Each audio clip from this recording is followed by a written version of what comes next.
Hello, lovely people. I'm back again. It's Nicolette Stitches and Slapdashery. Still using my Christmas mug, but considering how much snow we have outside, it does feel kind of Christmassy, or at least wintry. It's quite the accumulation outside. A couple of days ago, I shoveled 3 times and then another check just before bed. And today, one of my sons dug his car out to go to work and cleared most of it, but I finished it off and then had to go over it again because the snow was still falling. It's not that cold. It's only like -6 or something like that. So after -25 actually feels quite mild, but a lot of snow. And I had to pop into town for an appointment today, and the roads were pretty horrible. A lot of the roads haven't been cleared anywhere near enough, if at all. And even the highway, so slushy. It was interesting, shall we say, getting back home. It's a 3-lane highway, and I was supposedly in the middle of it, but of course with, all that slush on the road, you can't see the lane markings. So I was approximately in the middle, but I was veering all over up the hill. And I thought, this is fun. Thankfully, everybody was giving each other some space and driving sensibly. So that was good. Glad to be home for the rest of the day.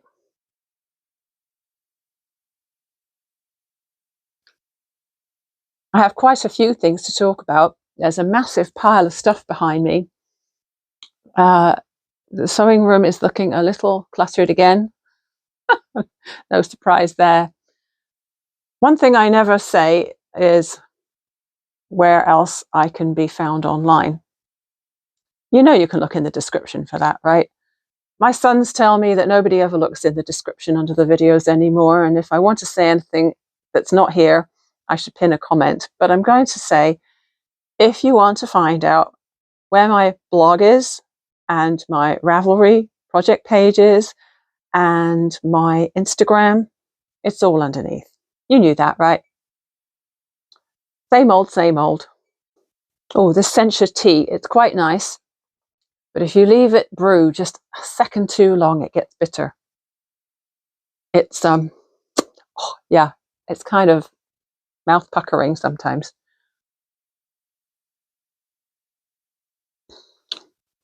But I feel like it's doing me good. And it's keeping me away from drinking too much black tea, which is, good for my teeth. And I'm really looking forward to that appointment on January 31st, because I think that's the day they're going to be giving me the cut-off date for my braces. So that's really exciting. Anyway, before I talk about anything else, I have to say a massive thank you to a lady from New York who has been really, really generous and sent me some yarn. So hang on, let me just put this mug down. She has sent me some lovely messages and put some great comments on my blog. And yesterday this parcel arrived, and I have to say I cried. I was so touched. I'm so grateful to know there are lovely people in the world, and that some of those people are watching my little vlog. And yeah, I mean, the kindness of a total stranger is just amazing. She sent me a beautiful card, an Om card. That's a symbol for Om, which I love. And Desiderata. It's a little shiny because it's still wrapped in the plastic, but I shall be sure to display that somewhere in my sewing room. And then some incredibly bright yarn. She must know I like colour. So there's 8 balls of ice yarns. Now, I'm going to have to find the name of it. Sorry, it's going to be crackly because it's in cellophane. All right, I don't have my reading glasses with me. but it looks like it's called Picasso. And it's an acrylic polyester blend in an amazing rainbow color. And then another pack of yarn. It's called Ice Yarns Sweet Baby in another very colorful colorway. And that one is acrylic, and I think it's probably a worsted weight as well. And there are 4 balls in this pack. So again, thank you so much for sending me that. It meant so much to me. And yeah, trying not to cry again. So thank you, thank you, thank you. Oh, moving on, I had a bit of luck with some denim acquisition this week. A friend of mine, I was out at Costco yesterday getting some avocados, potatoes, other things which Mr. Stitches can eat because they'll be soft. And we've got to focus on, you know, the high protein, the high calorie density right now. So Costco shop. And a friend of mine messaged me that she had seen a classified ad on the local website where people were giving away denim pieces. And basically it's just the legs of the denim. I don't know what this lady does with the butt part of the jeans, but hey, as far as I'm concerned, the legs are the most usable part if you want to make bags, right? She was selling 25 pairs of legs for $10. So that's this pile here. They vary in size and color of denim. She threw a few extra scraps in as well. The cutest one, it's very worn, and the cutest one was this one. It's really, really worn up here, but I don't see why I couldn't use the butterfly for something.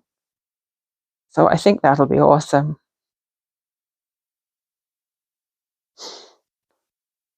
I'm going to have a lot of fun with that. I did consider taking more. She had 4 stacks of 25, and I thought, oh, I wasn't really thinking. I had just come from the hospital, you know. But anyway, I went over to pick them up at her house. Oh God, her road was unplowed as well, just like ours is. That was fun. And I wondered whether I should take more, and I thought, no, I'll leave the rest for other people to have if they want it. But you know what? $10 for that pile was really good. And I'm thinking I'm going to hang on to her phone number just in case I contact her for some more. Because that'll be great material for making more bags for little money. I really love bags that have like a denim base and a quilt cotton, a bright quilt cotton on the top half. It looks so good. So now I want to make some of those. One thing that I didn't realize I wanted to talk about, but I just used it and I think it's fantastic, is this thing. It's kind of a rubbery, textured thingy, is all I can describe it as. It's called a silicone mat cleaner. And I had noticed just now that because I've been making a few bags with scraps of batting and I've been cutting the batting on my cutting mat with my rotary cutter, that it was looking really fluffy. The fluff kind of gets pushed into the grooves. This worked fantastic. So I recommend it. This is unique creative. I have no idea where my friend got it, but she gave it to me a few weeks back. Presumably you can find them online. I'm pretty sure my local fabric store doesn't stock anything quite like this. So yeah, just thought I'd plug that. No sponsorship at all. Not getting paid for plugging that product. All right, so I had a really, really, really frustrating sewing day the other day. I always think that I can just run up a zipper pouch without thinking because I've done it so many times before. And then every time it kicks me in the butt. It's crazy. So I made some scrap fabric. I started out making some scrap fabric. I cut a bunch of things. There's a whole bunch of strips here, cut from quilting cottons I had in here that were width of fabric. So in other words, they still had the selvages on, so I knew it was the full 44, 42 inches. So I cut the strips and I picked out some that coordinated with each other, namely these. Sort of going for an orange theme there because of the robins inspiring that. And so I made this big long strip of this, and then I started cross-cutting it and then just shunting the stripes so that I could make a patchwork effect, which you'll see in a minute. If you don't understand what the heck I'm going on about, you'll see in a minute.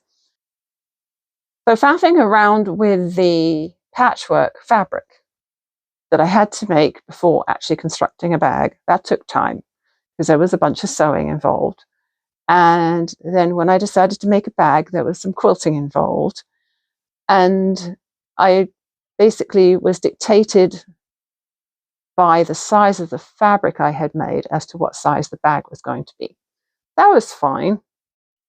But oh man, it took me so long. I'll show you this. This is the bag that caused me so much trouble. It's tiny.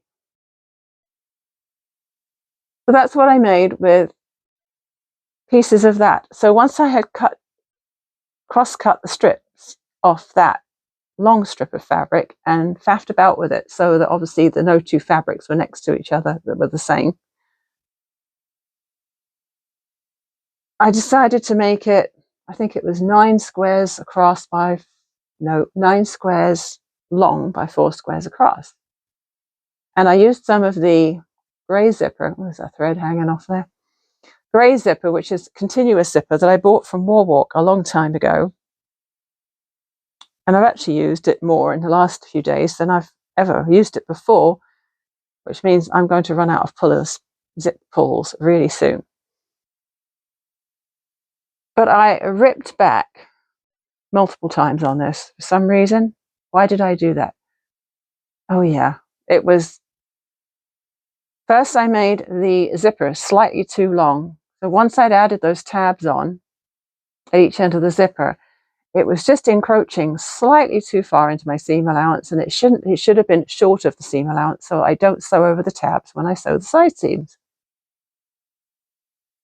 So I ripped out the zipper, and then I had to rip back some more. And then when I had remembered to iron the label on the inside, but twice I forgot to sew around it before sewing the fabric together, and then it was too fiddly. So unpick again, unpick again, unpick again. Oh, anyway, it's done. It's got a nice bright orange lining. It's got a label on it. By the time you've done all that faffing, thank goodness all of those raw ends are hidden inside and it looks halfway decent. Really pretty. I absolutely adore this robin fabric. I ended up buying a lot of it. I had made, the friend who gave me that purple matte cleaner, I had made her a bag when we were working together, just because I know she's a naturalist and she just loves looking for birds, identifying them, photographing them, everything. So when this fabric came in, I knew she needed a bag with it. And so I had made a bag, and then I went back and bought about 2.5 more meters of the stuff because it was just so lovely. So I have lots to use. So that was the first one I made. And then because I was making a bag of a certain size, and I had already spent like 5 hours making that one. I can't believe I spent 5 hours making that one. I made another one, which is just the robin fabric on the outside, and then I put the striped pieced fabric on the inside. And there's my label, which thankfully I remembered to sew around before piecing the bag together. I don't think there was any seam ripping with this one. Tabs worked out great. Way less time, way less faffing. Thank goodness for that. So then, because I was getting all into the robins, I decided that I was going to cut out the fabric for 4 more of these things. So these diagonal zipper pouches here, which I've made 4 of now, 2 of the crabs and 2 of the paisley. I'm going to be making 4 of the ones with robin fabric. And I've got a couple of linings cut out there. I've got my labels all ready. I've got my batting all ready. So I didn't want to sew while I was tired and frustrated. So I didn't do it the same day as those other ones. And I didn't do it yesterday either, because by the time the day got away from me and at 7 o'clock, I finally got some time to think. And I thought, if I go downstairs to sew right now, is this too late in the day? Will I be able to focus? Will I end up seam ripping again? So I waited till today when I'm feeling a little bit fresher. And I will tackle that later, and I'll show you those when they're done, which should be later in this video, because I'm not going to finish this video straight away. I accompanied Mr. Stitches to some of his appointments this week, and I took a trusty little crochet kit with me. This is a fabric. This was a black and white quilt cotton, which was called Color Me or something like that. And so I made a pencil case type thing out of it and colored it. Did I color it after I made it or before? I can't remember. It was a couple of years ago. But yes, I used fabric markers. I probably did it before, because you have to heat set it when you're finished. So I probably colored the fabric first, ironed it, and then made the pencil case. Probably. Probably. So it was a fantastic size to fit in my handbag. And in it, I just put a bunch of little balls of yarn. It was kind of thin and not very nice stuff, but it was left over, I think, from some yarns I bought at Michael's years ago.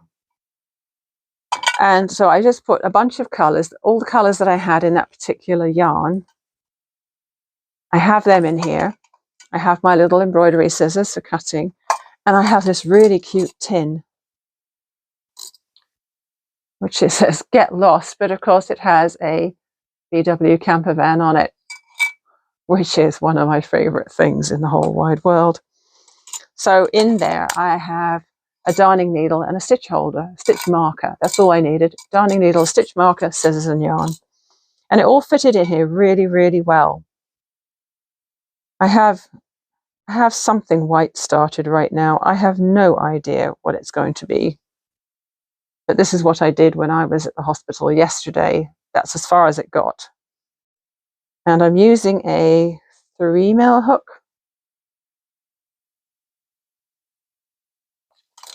So in the time that I have been hanging around this week,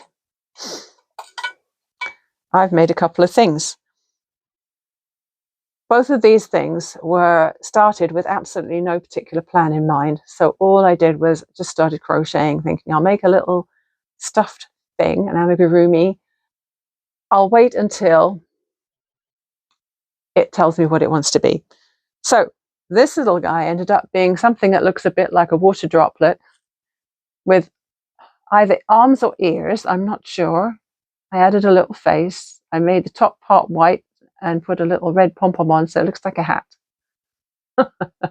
I'm calling it a little drop of hope. And because I didn't take any toy stuffing with me, because that just would have been too bulky to carry around, I stuffed it with some yarn, because my theory is if I use the yarn for stuffing, it'll just get used up quicker, which is what I want. So it's just got yarn inside. And then the next thing I made was this little guy here, or this little girl. She's got long eyelashes, so I'm thinking she looks kind of she-ish. I started at the pink end, and then I changed to the beige and just sort of made it taper, and then put a bit of surface crochet around the top to look like top of an ice cream cone, and some sprinkles and a face. So that was really fun. And of course, one of the best parts of crocheting in public is that people like to ask you what you're making and talk about stuff. There was a lady who was in the same waiting room as me who was knitting dishcloths, and it's an instant way to bond with people who are also knitters or crocheters because they see you doing stuff like that. And the really funny thing is that one of the ladies who I think was having treatment, she came over to me and showed me a picture on her phone of something her daughter had given her, and it was an emotional support pickle. And it was basically the same theory as the positive potato that I crocheted for Mr. Stitches not long ago. So my positive potato was holding a little sign that's saying, "You got this." And her emotional support pickle, it had a little message on it. So it was like a crocheted pickle with a little face on it with a little encouraging message, and she loved it. I think that's amazing. Sometimes, I think one of the best things about crafting is adding a little bit of joy to other people's lives. And, I have made so many things for people. And my old boss at the fabric store used to say, "Oh, you're so generous, you're always giving people things." But you know what? The joy of giving somebody something that makes them smile makes it all worth it. I don't need anything else in return. That's enough. And I just love it. So that's that. So the last thing I need to mention for now is Mr. Stitch's scarf progress. So what have we got? We had, now why did I do that purple on there? Right. Okay, so this is the progress so far. I think you saw this bit last time. The green eyelets was the speech pathologist appointment, and I didn't have a specific colour for that, and so I just made it green with eyelets. The blue was some breast days. The rust was chemotherapy. That was his first chemotherapy appointment. And then he had radiation Tuesday, Wednesday, Thursday. And then yesterday, I've got a rust and green alternating row or round. And that is for his first meeting of everyone who's dealing with him. It wasn't all in the same room. He and I basically were sitting in the room, and 4 different people came in at different times. So there was the first nurse, and then there was the dietitian, and then the speech pathologist, and then the nurse practitioner. And so that represents that appointment. And then I already added the radiation for today, because that's at 5:30 today. So until yesterday, he was feeling pretty well. I mean, apart from the lump in his throat and it being a little uncomfortable, he was feeling okay. They give you good anti-nausea medication.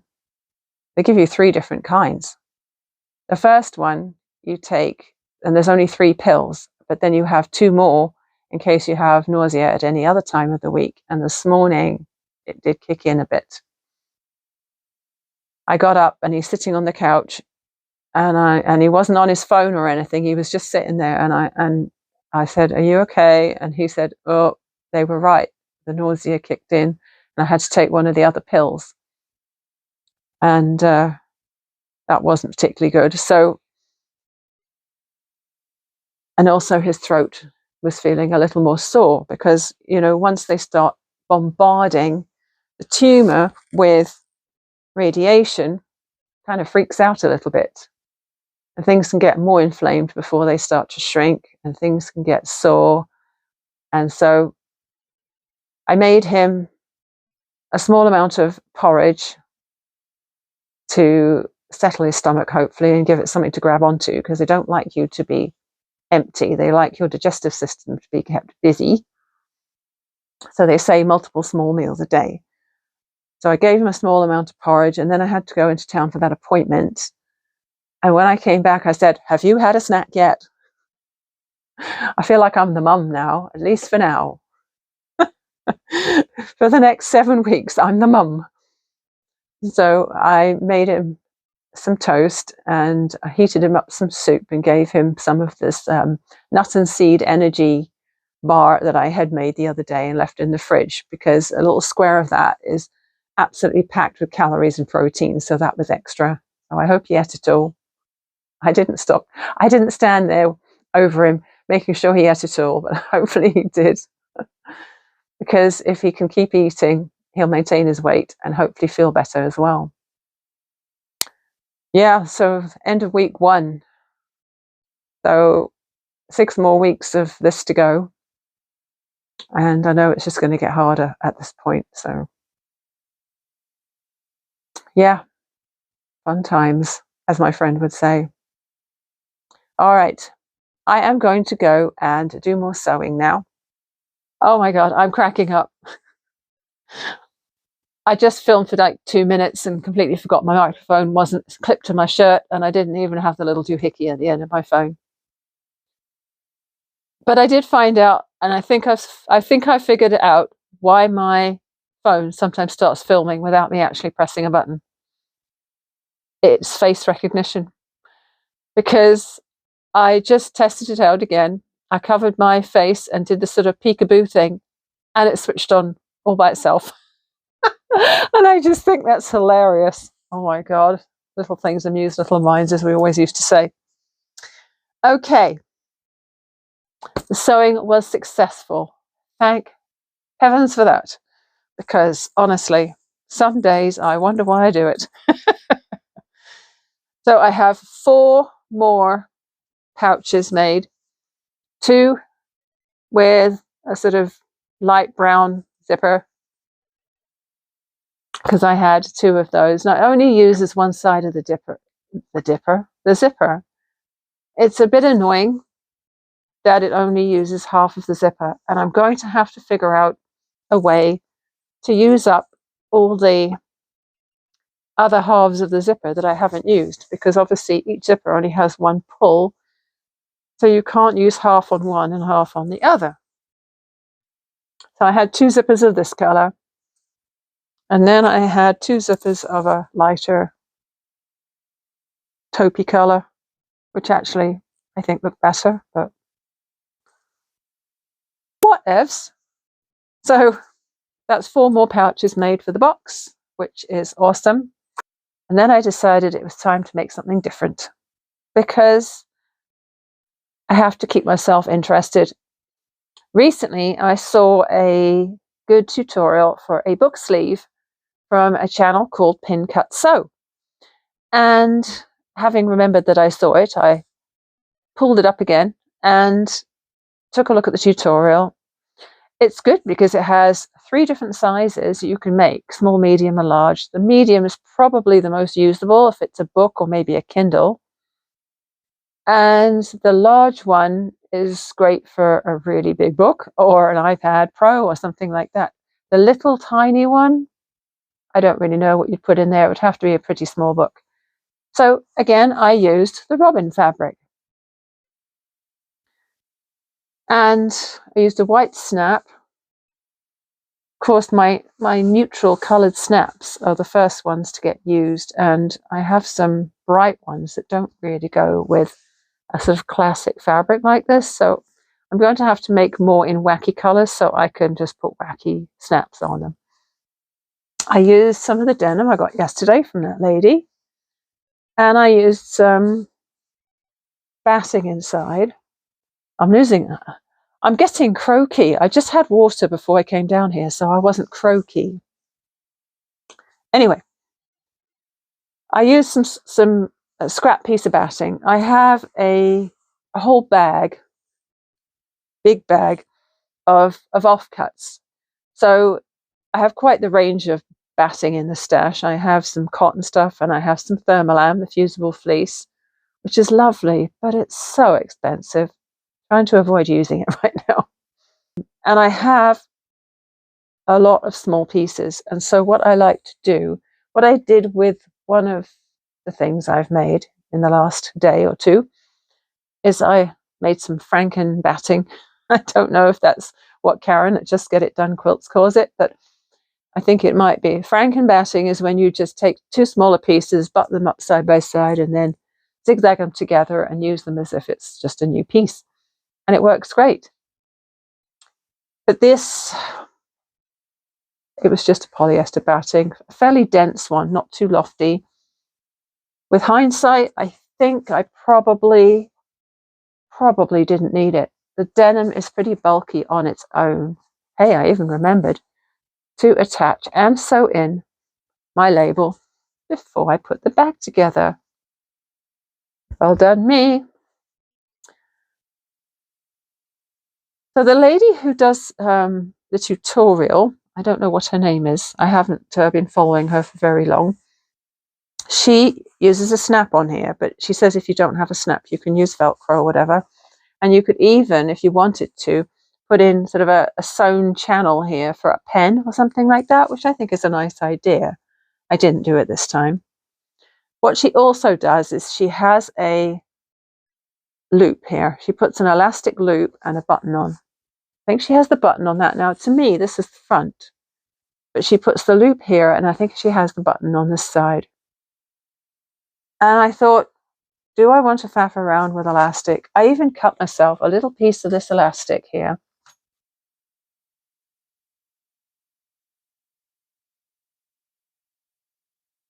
I even cut myself this, thinking I was going to use it. It's a blue elastic. It's kind of soft. It's one of the ones that was popular when people were making masks all the time. Oh, those lovely COVID days. And I ended up not using it because I thought that maybe it didn't need it. What do you think?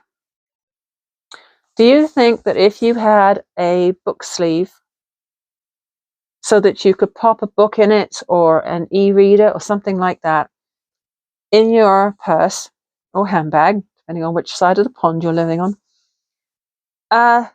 do you think it needs to have a fastening at the top? I felt like it didn't. I think the pocket's a good idea to have one. Wow, these snaps are just too well attached sometimes. Okay. This might be just an AliExpress snap kit, but man, these snaps work well. Now, here's something I'm finding right now as I'm opening it. Something that's occurring to me as I'm opening the snap, or should I say, trying to open the snap, is that this is just a piece of quilt cotton folded, so it's two layers, but there's no interfacing in there. So it feels a bit flimsy. Also, I forgot to top stitch. There's always something, isn't there? Always something. So this being the first one, obviously I never expect the first one to work out perfectly because it rarely does. So I think what I will do, here's my plan. I will use denim and I'll use quilting cotton for the lining like I did with this one. This is a really nice one. It's got French writing on it. It does actually make sense. It's not just random French writing, but I can't remember what it says now. I think I'm losing my voice here. I've obviously been talking too much today. Okay, so next time I sit at my sewing machine, denim pouch, quilt cotton lining, and a quilt cotton front pocket, no batting, and put interfacing in the pocket.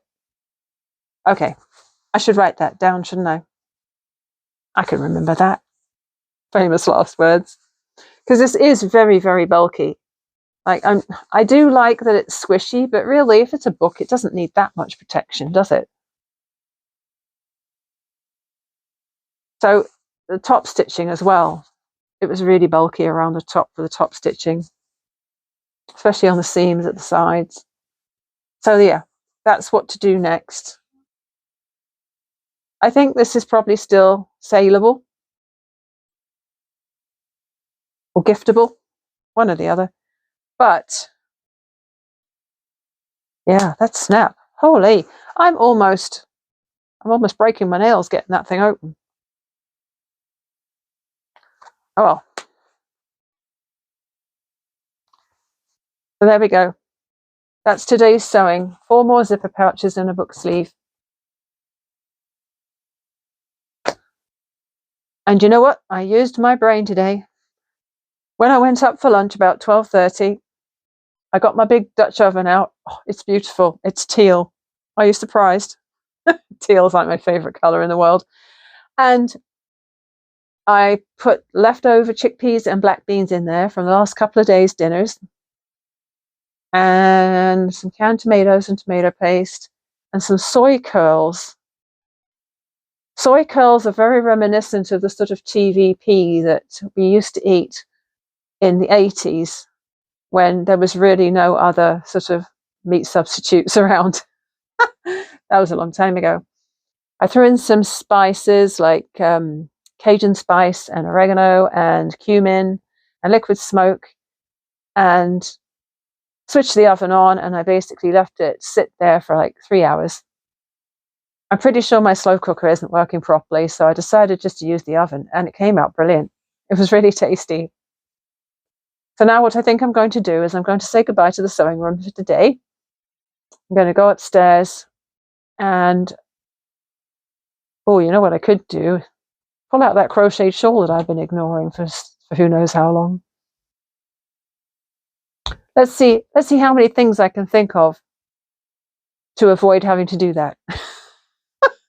Thanks for sticking with me all the way to the end. And as I said, any information that you need to know should be down in the description. It's usually pretty bare bones. Sometimes I forget to add links that I should add, but if there's anything you need to know, you can always pop a comment under the video, or you can send me an email, stitchesandslapdashery@gmail.com, and I will reply to you.